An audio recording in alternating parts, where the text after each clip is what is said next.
Welcome to the Relationship Diversity Podcast, where we celebrate, question, and explore all aspects of relationship structure diversity, from soloamory to monogamy to polyamory and everything in between, because every relationship is as unique as you are.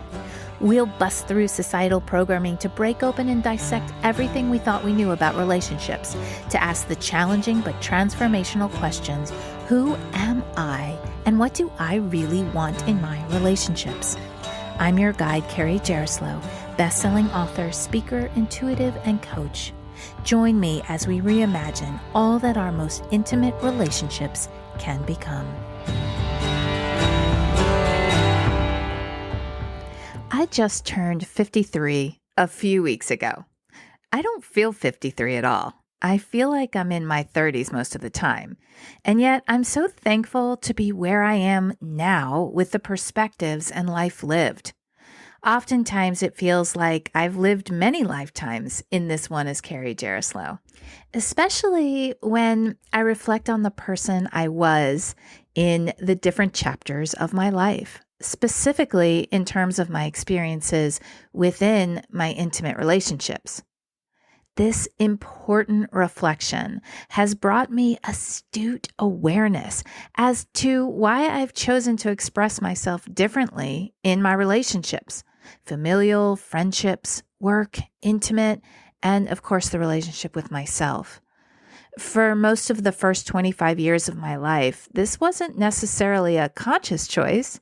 I didn't understand the underworkings of my behavior in and out of relationships. But as I became more aware of how my beliefs, needs, and desires affected my actions, I became more conscious of my choices. I was less ruled by them and more informed and empowered by them. I became more aware of how my needs have evolved and changed during my life. And because I've done my best to stay true to my ever-evolving self, my expression in terms of intimate relationship structure has evolved as well. My needs at 50 years old were much different than my needs at 25 years old. My wounds, triggers, and beliefs were different at 50 than they were at 25. So it would seem logical that my relationships would look and feel different at 50 than at 25, 16, or younger. So if I were to write the story of my life in chapter form, focusing on my relationships, it would play out like this. Chapter 1, from birth to age 11. I felt a sense of safety in the arms of a stable, loving environment with a seemingly cohesive parental foundation of my mom and dad doing what I thought moms and dads did. My mom kept the home running, making delicious meals, keeping clean clothes in the drawers, unconditionally loving and supporting my brothers and my interests and hobbies, while my dad ran a business, kept the funds flowing, to also support our comfortable life in middle-income suburbia. I wanted for nothing in terms of security and safety. Chapter 2 in the story of my life was between the ages of 12 and 18. I saw that foundation that I just talked about get rocked to its core. The stability of my parents' marriage crumbled. My home life became disjointed and jagged, which sent me into my own internal world to process what seemed impossible at the time to understand. My trust in boys and dating and in life had dissolved. I did what I could to get through school with decent grades, losing myself in theater and music. I wanted to either be alone or be someone else entirely on stage. I needed a sense of groundedness, but felt untethered and floating, uncertain of which way was up. The next chapter, my chapter 3, began as I left for college. I went to university several states away. It felt like a foreign land, as the culture of my college town was completely different than where I grew up. In my freshman year, I had my first serious boyfriend, who I fell head over heels with. We were serious for about 6 months until one day, seemingly out of nowhere, he broke up with me and I never saw him again. This repeating pattern of the guy breaking up with me, seemingly out of nowhere, played out for the next decade. The circumstances were mostly the same, a hot and heavy 6 months with the guy telling me everything I dreamed of hearing, and then a sudden ending that made me question everything that the guy said to me. In this chapter of my life, all I wanted was for someone to choose me and only me, and then stay with me. I wanted and needed to feel secure in my intimate relationships. I wanted and needed to trust the guy and to trust our relationship. This chapter continued into my 20s with my move to New York City. Exposed to very different ideologies, thought systems, and healing possibilities helped me dive into massive internal healing. This chapter brought the realization that my intimate relationships were playing out what happened in my chapter 2, my parents' relationship. My healing work helped me close this chapter and begin a new one with my first husband, Matthew. This was my first relationship at age 27, where the guy chose me. Matthew proposed to me with his mother's wedding ring. It was a moment where I felt like all the healing work I had done, all the perspectives I had gained, all the shifts that had occurred finally paid off. My life with Matthew began my chapter 4, a monogamous relationship where I learned to trust on a new level. A chapter of deep intimacy in the realm of sharing my heart, being heard, being acknowledged, accepted, and loved. A chapter of opening new ways of thinking and of seeing the world. A partner in rebellion of structured thought on old paradigms of living. I needed and wanted the safety of monogamy to learn this feeling of trust so that I could go deeper into the intimacy with myself.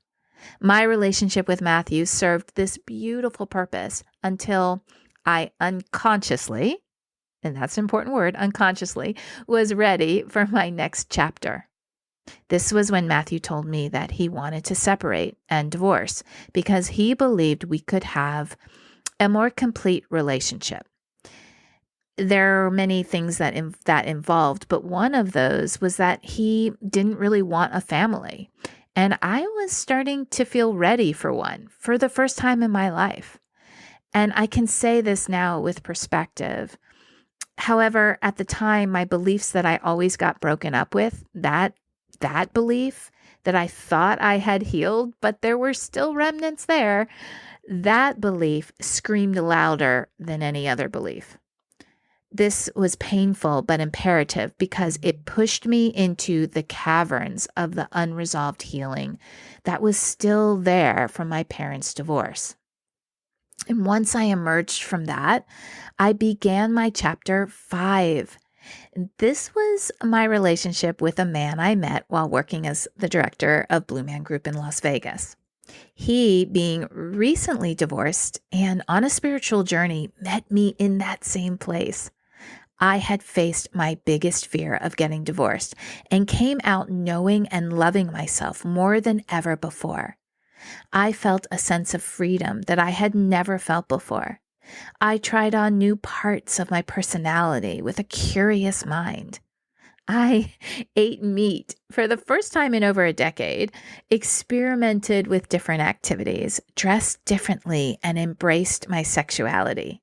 So when this new man confided in me that he had cheated on his wife for almost their entire marriage, I expressed the desire to continue dating, but to be open and most importantly, honest with our other romantic and sexual dalliances. In this chapter, I wanted and needed honesty over security. I craved expansion and growth over security and relationship. An open relationship made complete sense to me and felt like the truest expression of this phase of my life. I reclaimed my power by moving into a relationship structure that was my choice. It was challenging, to say the least, but my desire for personal growth outweighed those difficulties. And oh my God, I grew so much during that time. I learned more about open and honest communication and got clearer on what I wanted in my next long-term relationship. Which brought me to my chapter 6, when a man entered my life during this open relationship. We had known each other for about 8 years, having worked for the same company but in different cities. He had transferred to my city, and the moment he gave me a hug, I had a full body spirit knowing that he was what I needed and wanted. I felt safe in his arms, and I felt protected. We would go on walks for hours with my dogs, talking about what had brought us to our current life chapter. He knew I was in an open relationship and could explore with him if I wanted. He had moved to town after a divorce. He wanted to explore, date, and play, and that's how it started out with us. But after several months, we found ourselves more seriously in love with each other than we thought we were going to be. There was such a sense of ease between us, coupled with common future visions and desires, including possibly one day exploring a less traditional relationship structure. But the priority for us seemed to be creating a family together. We were both in our 30s, and me in my later 30s. We were both extremely close with our family and wanted this for our life sooner rather than later. So after several years of dating, we got married and started our life together. And my chapter 7 began with the desire of a traditional monogamous relationship to create a stable family unit. Within my chapter 7, we were thankfully able to do just that.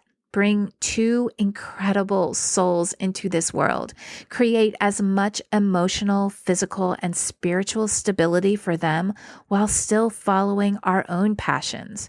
We moved states, started new businesses, expanded our interests while creating a good, loving family for our children to grow up in. Those first 8 years were intense. I'm not going to lie. Young kids, especially how we chose to parent those children, took our every bit of energy. We co-slept, were up with them through the night, prioritizing their needs over ours, participated as much as possible with their schooling, had no grandparent support, so we were on our own with childcare. I was so sleep deprived in this chapter that some days I didn't know which way was up.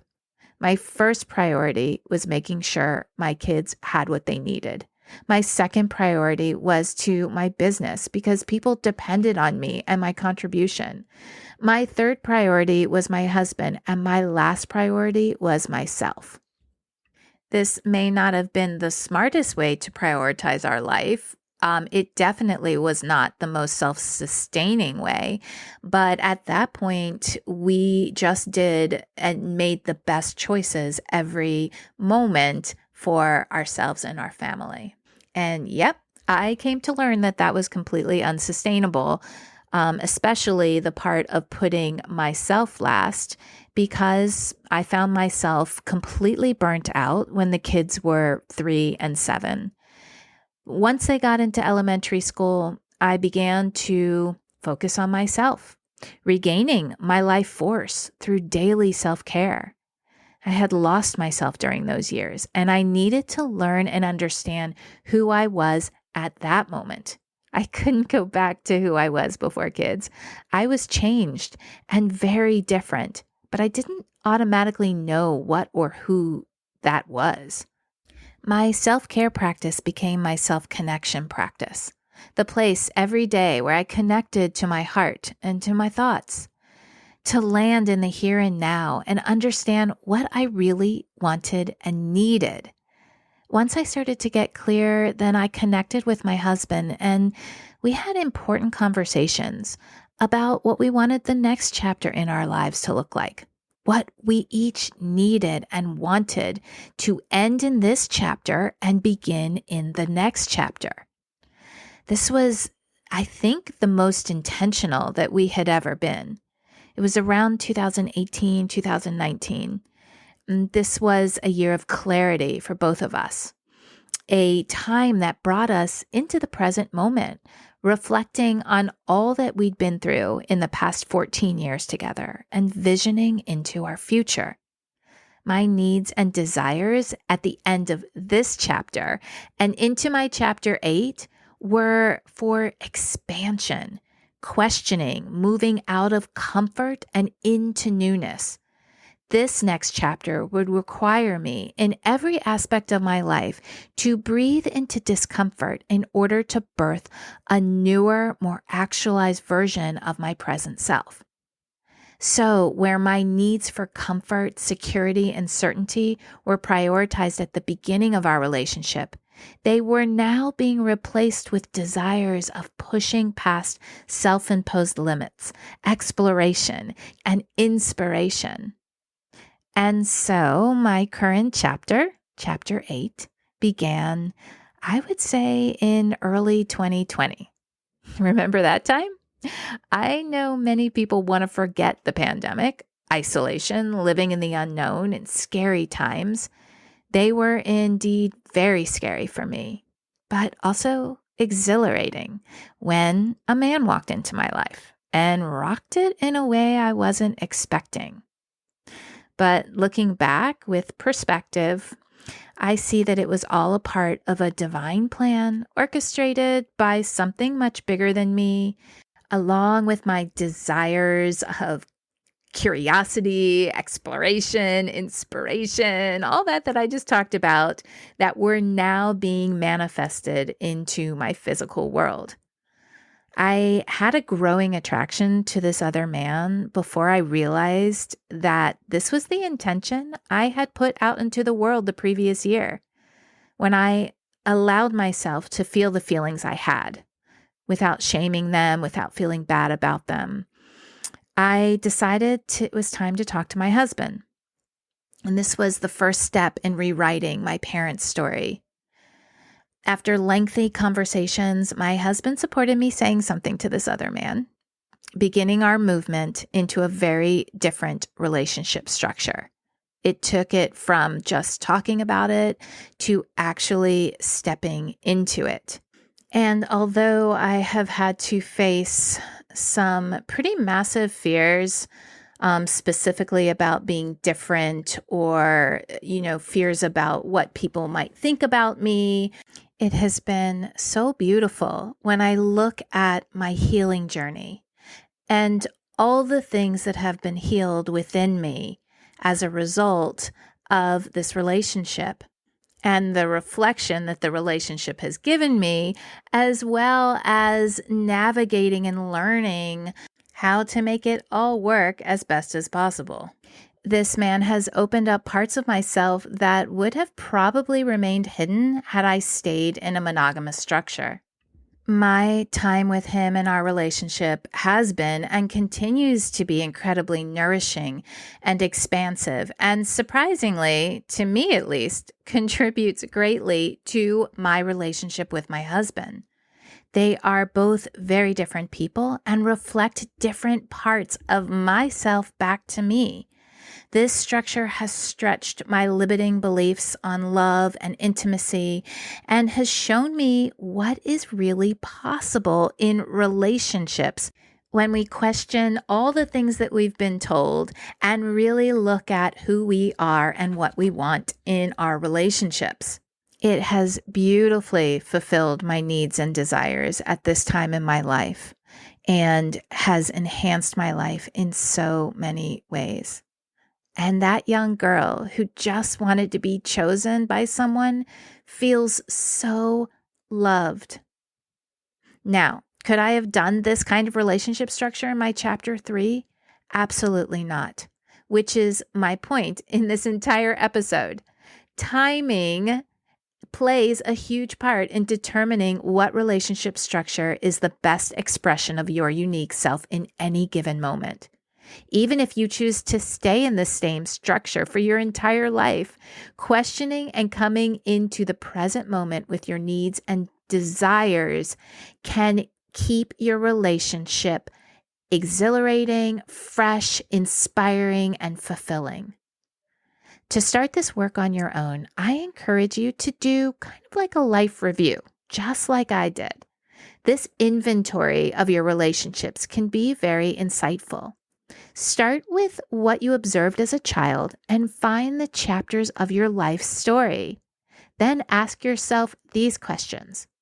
What were my needs and desires with each chapter? Have my needs and desires changed over times? How could this reflect my relationship structure desires? I encourage you to be intentional with this kind of reflection. Set a time to do this. Either choose to do it every few months, once a year, or maybe after major life events. When you begin to see the full picture of your life, I encourage you to release any self-judgment or regret. Can you find the perfection in how it all played out? Can you honor and celebrate your story? Embracing curiosity, even in the most challenging of times, can open you up to make each chapter of your life more fulfilling than the previous one. Until next time. Thanks so much for listening to the Relationship Diversity Podcast. Want to learn more about relationship diversity? I've got a free guide I'd love to send you. Go to www.relationshipdiversitypodcast.com to get yours sent right to you. If you liked what you heard, please subscribe to the podcast. You being here and participating in the conversation about relationship diversity is what helps us create a space of inclusivity and acceptance together. The more comfortable and normal it is to acknowledge the vast and varied relating we all do, the faster we'll shift to a paradigm of conscious, intentional, and diverse relationships. New episodes are released every Thursday. Stay connected with me through my website, carriejaroslaw.com, Instagram, or TikTok. Stay curious. Every relationship is as unique as you are. Are you feeling stuck or unfulfilled in your intimate relationship? Do all your relationships end in the same way? Do you feel like you've lost the spark in your current relationship? Can you never even find one person who you want to explore a relationship with? If you answered yes to any of those questions, are sick and tired of feeling like a failure in your relationships, and desperately desire a different experience, then my 8-week deep reprogramming intensive may be the answer for you. In this program, I work individually with you for 8 transformative weeks. We'll identify the subconscious programming that's keeping you stuck and shift it to a new affirming belief systems. We go deep, we get real, we get results. This is healing unlike anything you've ever experienced before. Here's what people are saying. Jordan from North Carolina said, more has shifted in 8 weeks of working with Carrie than 10 years of psychotherapy. Jane from Sanford, North Carolina said, it's honestly changed my life. And Cassie from Santa Barbara, California said, Carrie's laser precision in helping me diagnose where the stuck energy was helped me make positive movement in our first session alone. Absolutely transformational.